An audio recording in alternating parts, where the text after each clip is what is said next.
घंटा से गाली गलौज कर रहे थे। आप सुनने जा रहे हैं ये उसको झाड़ फूक की दुनिया चैनल को। इस चैनल को लाइक करें, सब्सक्राइब करें। मेरा नंबर है 8434759076। हम पता नहीं वो हमारे समझाने को कैसा वो समझा। आधा घंटा से जो फंसा हुआ था समझा तो मारपीट शुरू किए। और दूसरा हादसा ये हुआ कि हम जब जोर से बोले तो एक बूढ़ा गाली देते हुए मजमा से निकला, बोला हम जिंदगी में जलसा में नहीं आएंगे। हम बोले क्या हुआ? तो हम जब से बैठे तब से टेंशन हो रहा हमको, तब से हम थोड़ा कम कर दिए। काबिले मुबारकबाद है हमारे जनाब हुसैन ठेकेदार साहब, जो बेंगलोर की सरजमीन से चढ़कर अपनी दादी अम्मा के नाम इसाल करने के लिए ऐसे ऐसे उलमा को भुला करके अपने घर में दुआ करवाने के लिए जानो जिगर को लगा करके अपने आप को हाजिर कर दिया। काबिले मुबारकबाद हैं हमारे भाई इकबाल, जिन्होंने हमें दावत दी है। काबिले मुबारकबाद हैं हमारे बाबू कलीम साहब और जनाब हमारे हलीम साहब, दिगर जितने भाई हैं सबका नाम लेने की ज़रूरत नहीं है। हड़िया का एक चावल दबा दीजिए, फैसला हो जाएगा। आप लोगों ने पूरे दुनिया को ये मैसेज दिया और ये कहा पैसे कब्र में नहीं जाते, जायदाद कब्र में नहीं जाता, दौलत कब्र में नहीं जाती, रकम कब्र में नहीं जाती। अगर मरने वाला या मरने वाली कोई ऐसा काम किया हो जो काम मेरे रब को पसंद आया होगा, तो उस काम के बुनियाद पर चाहे उनका बेटा हो, चाहे उनकी बेटी हो, चाहे उनका पोता हो, चाहे उनकी पोती हो, चाहे उनके रिश्तेदार हो, चाहे उनका खानदान हो, परवरदिगार फरमाता है ए मरने वाली तेरा इंतकाल हो गया, लेकिन जिसको तूने छोड़ा है वो दुनियादार वाला नहीं है, अहमद मुख्तार वाला है। याद रखो, जलसा होता रहेगा, बदम होती रहेगी, प्रोग्राम होता रहेगा, नारा लगता रहेगा, कुरान पढ़ता जाएगा, सलाम होता जाएगा, दुनिया में नारा लगता जाएगा, रहमत का नुज़ूल तेरी कब्र में होता रहेगा।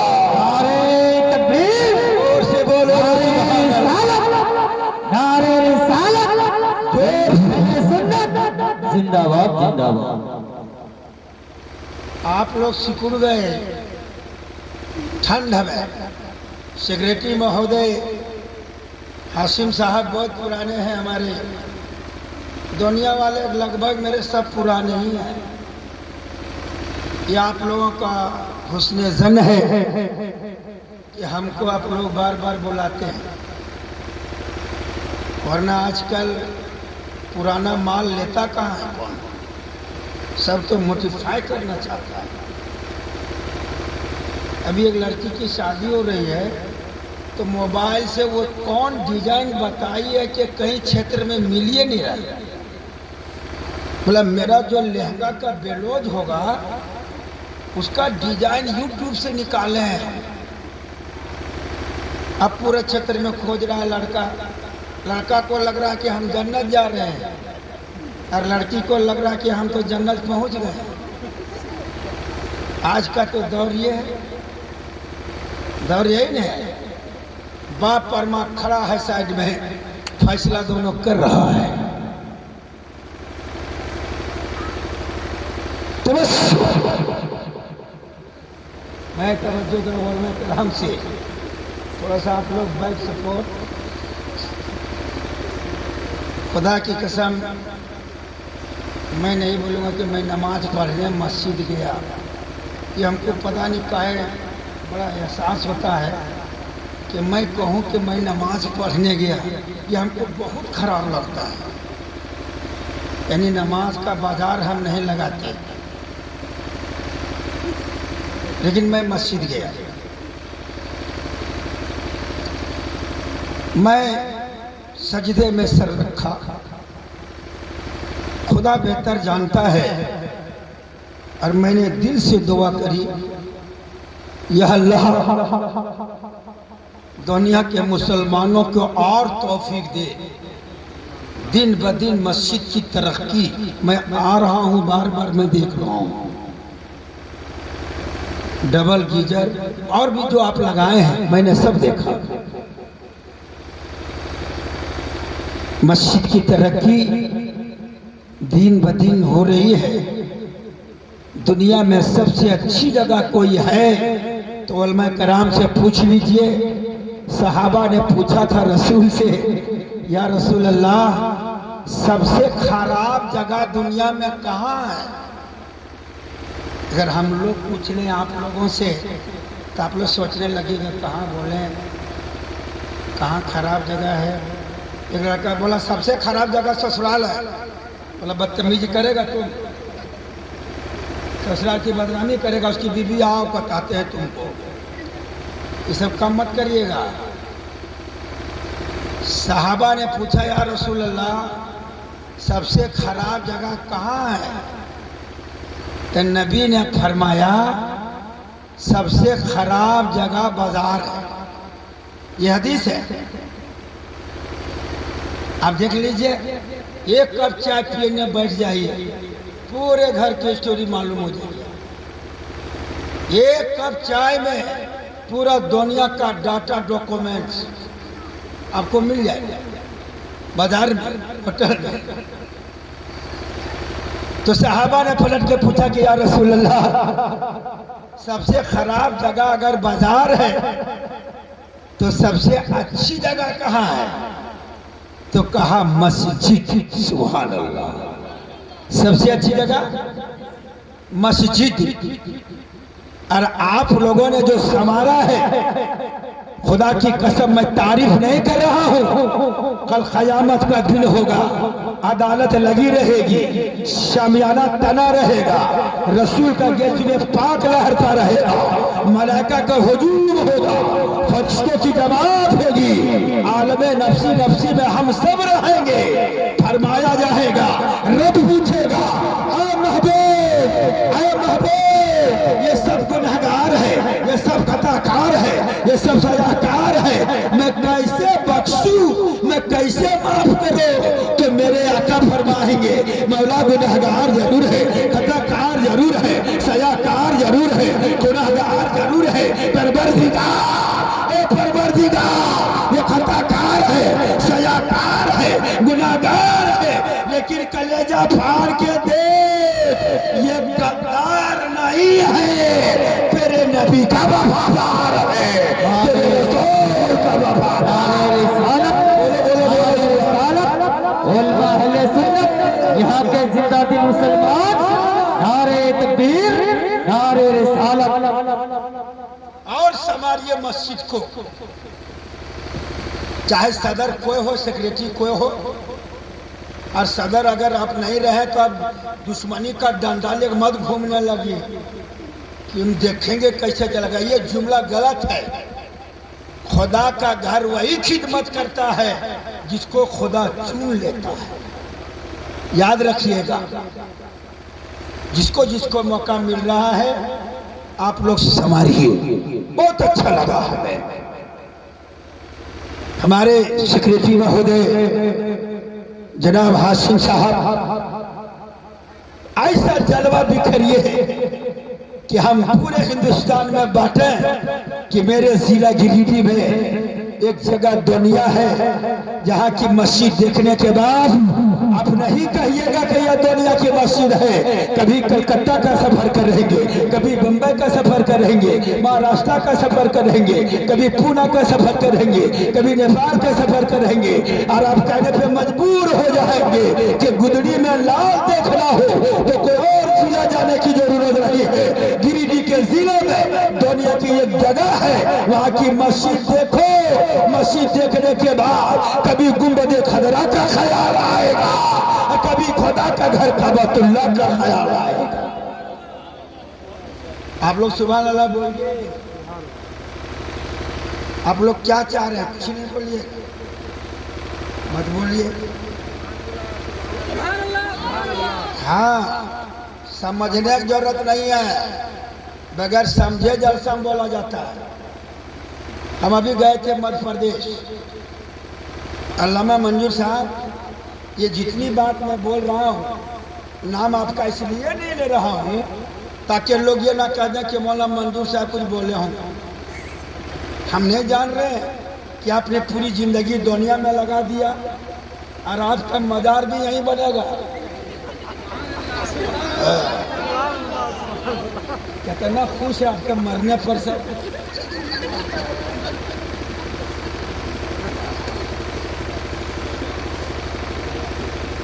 आपका मदार इसलिए बनेगा, इमाम अच्छा तो मुक्तदी अच्छा है। यार वो जोर से बोलो, इमाम अच्छा तो मुक्तदी अच्छा। और अगर इमाम खतरनाक रहेगा तो मुक्तदी कितना अच्छा रहेगा, है या नहीं? बेटा मेरे तरह आमीन बनो, इंजीनियर डॉक्टर बनकर कहीं नौकरी नहीं कर पा रहा। अल्लाह का फजल है कि हम लोग मौलवी बने, खाते हैं आपका, पहनते हैं आपका, रंग झाड़ते हैं आप ही पर। इससे बढ़िया क्या चाहिए आपको? कोई हुकूमत करके हम लोग पर दिखावे। हम जब चाहे कान पकड़ा देंगे आपको, हम जब चाहे झुका के रख देंगे, हम जब चाहे उठा के रख देंगे, हम जब चाहे सोला के रख देंगे। अब यार, आलिम किसी गिरती हुई चीज का नाम नहीं है, आलिम उस बादशाह का नाम है। अगर नजर उठा दे तो काबतुल्लाह का जलवा दिखा दे, और नजर झुका दे तो जन्नत की बहारें दिखा दे। जोर से थोड़ा सा 10 मिनट साथ दीजिए ना। सुहान बोलना सीखिए। गए थे चापा, छत्तीसगढ़ एक जगह है चापा। तो हम लोग जहाँ जाते हैं ना, हम तो आपके घर के मौलवी हैं, लेकिन मैं नेपाल 3 बार गया हूँ और उधर मुझे न जाना। और मैं बोला कि मैं इंडियन खतीब था ना। जब मैं नेपाल गया, मेरा भाव मत पूछिए, प्रधानमंत्री भी फेल, हम विदेशी लोग करीब थे। मेरा बॉर्डर से जो स्क्वाड किया लोगों ने, 100 गाड़ी आगे 100 गाड़ी पीछे, और मेरा भाव हम भूल गए तकरीर करने। क्योंकि आज गधा जन्म उतार देते हैं। जलसा हुआ और तकरीर जब हुई तो राष्ट्रपति धाम जनकपुर में ये जलसा था, वहाँ की राजधानी वही है। तो वहाँ मुझको टॉपिक दिया था वेदों पुराण और शास्त्र की रोशनी में बोलिएगा। मैं जब तकरीर किया तो राष्ट्रपति ने कहा कि कल फिर रहिएगा। हम कहे सर आप राष्ट्रपति हो सकते हैं, मौलाना आप नहीं हो सकते। बोला नहीं मौलाना तो हम नहीं, हम कहे तो हमें कल दुमका में बोलना है, इसलिए हम नहीं रह सकते। कल नजराना डबल देंगे, कल नहीं होगा, हम लोग बहुत महंगा माल है। नहीं रहे, लेकिन जब आने लगे नजराना मुझको दिया इतना, और जब बॉर्डर में पैसा एक्सचेंज किए तो हो गया इतना। हम घबरा गए। बोले राष्ट्रपति का फोन लगा, कहा बॉर्डर पास कर गया, नहीं लगेगा। बोला अरे यार पैसा बहुत था, बहुत कम हो गया। कहा वो नेपाली था, ये इंडियन पैसा है। मैं दोबारा फिर नेपाल जब जाने लगा मैं फिक्स किया, इंडियन ये नजराना है कि नेपाली? बोला जैसा कहिएगा। हम कहना ये चाह रहे हैं, हमारे जनाब हुसैन ठेकेदार साहब, अल्लाह ने आपको नवाजा है। हमारे जनाब हलीम बाबू, कलीम भाई, इकबाल भाई, जितने भाई लोग हैं, खुदा की कसम आपसे मैं एक बात कहना चाहता हूं। आज फिलिस्तीन और इजराइल जो उलझा है, बदअकीदे लोग उसको देख रहे हैं अपने मुल्क की नजर से, लेकिन ये सुन्नी मुसलमान मुल्क की नजर से नहीं देख रहा है, बल्कि बैतुल मुक़द्दस की नजर से देख रहा है। और ये क्या रहा है? तू गायब से मदद फरमा दे, गायब से इमदाद फरमा दे, गायब से ताउन फरमा दे। फिलिस्तीन के मुसलमानों को करबला की तरह, जंगे बदर की तरह तू मदद फरमा दे और आसमानी फौज उतार दे और बैतुल मुक़द्दस की तू हिफाजत फरमा ले। दुश्मनों पे गलबा कर दे, दुश्मनों पे फतेह नुसरत का झंडा लहरा दे। नारे तकबीर, नारे रिसालत, नारे रिसालत, उल सुन्नत जिंदाबाद, जिंदाबाद। सुनिए, हम दादी के पोता लोग कहना चाहते हैं। मरहुमा का नाम क्या बताया था इकबाल ने? बड़ा अरहा नाम था। मजीदन तो हम लोग की हैं, मजीदन वो नहीं बोल रहा था, महजदीदन या कुछ ऐसे बोल रहा था। बहुत अच्छा नाम है मजीदन। आप खाली दादी की नजर से देखें, हाजी लोग जितने वो हज करने जाते हैं ना, वो उतरते कहाँ हैं? वो लोग उतरते कहाँ हैं? कहाँ? दादी के घर में। जद्दा के माने आता है दादी, जद्दा माने ही है दादी। दादी किसी मामूली चीज का नाम नहीं है। पहले जद्दा आइए तब काबा जाइए, पहले जद्दा आइए तब मदीना जाइए, पहले जद्दा आइए तब मक्का जाइए, पहले जद्दा आइए तब सही कीजिए। यानी पहले दादी है तब आप हैं, दादी नहीं है तो आप नहीं है, दादी नहीं है तो आप और हम नहीं। बुनियाद वो है ना। ये खाली दादी नहीं है। काबे पर के दीवार में अगर कोई नजासत लगा दे और कहे क्या कहे, इतना इनाम दीजिएगा तो हम लोग नहीं आएंगे। सेक्रेटरी साहब बोला कि आप मोटरसाइकिल से आ रहे हैं, तो हमने कहा कि हमको बूढ़ा समझ रहे हैं। इंशाअल्लाह 32 साल अभी हुआ है और 32 साल हम ऐसे ही रहेंगे। मौला मंजूर साहब को बड़ा ताज्जुब हुआ कि आप बूढ़ा काहे नहीं रहेंगे। हमको बड़े अच्छे से पूछ रहे थे, हमको दुआ कर दीजिए कि हम ना हमें बूढ़ा। ये साफ तन, साफ मन, साफ इंशाअल्लाह परवरदिगार साफ ही रखेगा, सबको साफ रखेगा। मेरा बाल में आप गौर कर सकते हैं, लेकिन मैं 32 साल से जलसा कर रहा हूँ। अशरफिया की फरागत 88 में हुई है। 21 जनवरी को मैं फारिग हुआ हूँ, तब से मैं एक तरह चल रहा हूँ। न आवाज में फर्क है, न बोली में फर्क है, न अंदाज में फर्क है, न रफ्तार में फर्क है, न गुफ्तार में फर्क है, न आवाज न अंदाज में फर्क है। इसलिए ये फर्क नहीं है कि हम उठते हैं तो रसूल के नक्शे कदम को देख रहा है, बैठते हैं तो रसूल के नक्शे कदम को देख रहा है। हम जो बात कर रहे हैं, ये परवरदिगारे आलम, हमें दौलत की जरूरत नहीं है, हमें माल की जरूरत नहीं है, हमें माल की ख्वाहिशात नहीं है। ये मौला हम जिंदा रहे तो गुलामे मुस्तफा बनते रहे, और पर्दा करे तो गुलामे मुस्तफा बन करके पर्दा करे। उधर का रख दे, कम हो या बेसी हो, उससे कोई फर्क नहीं पड़ता। कल कयामत का दिन होगा। अच्छा रुकिए, मौजू पर आइए। हम बोले कि नहीं बोले? सुनिएगा 10 मिनट, आप लोग सुनिएगा 10 मिनट। जरा हाथ उठा के बताइए तो कौन लोग नहीं सुनेंगे। ये कितना पुराना मेरा फिर भी धोखा हो रहा है।